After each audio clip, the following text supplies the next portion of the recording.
everyone, it's Sydney with Acura of Brookfield, and today I'm going to be going over a demonstration on how to use the touchpad and how it correlates with the screen up there.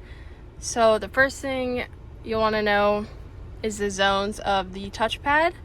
This is zone A, this is zone B, meaning this is zone A and this is zone B.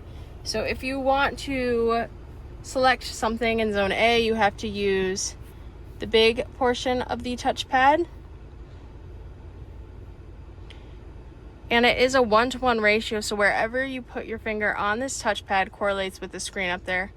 So if I want to go to system updates, I'm going to find the bottom right of the touchpad, and now I'm selecting system updates with a little click, kind of like you're clicking a mouse. Don't hold it, or else you'll go into edit mode, which I can make a video about as well if you're interested, but for now we're just going to go over the basics. If you ever do find yourself in edit mode, you can always press back or home, and that gets you out. So zone A, zone B, back or return, home to all your apps. This button right here is called cards. It just tells you what's on the zone B side of the screen, which is just audio, navigation, and clock.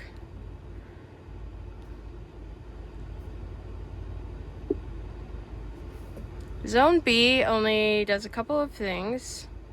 It tells you what music is playing. It also shows the navigation that's built in from Acura, and there's a clock provided.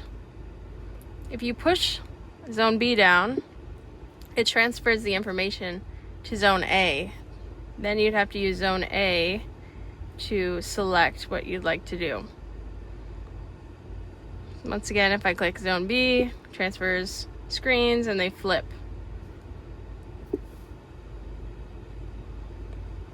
Now I'm going to go back home, and as you can see, there's very small dots that go horizontal. If you see horizontal dots, that means you can swipe left and right on the touchpad here, or flick, just a swift little motion, and it goes in between our pages here. So left to right, and then on the right side they are vertical dots, so you can swipe up and down. And that is just a quick video on the true touchpad interface. If you have any questions, please let me know, and more videos coming soon.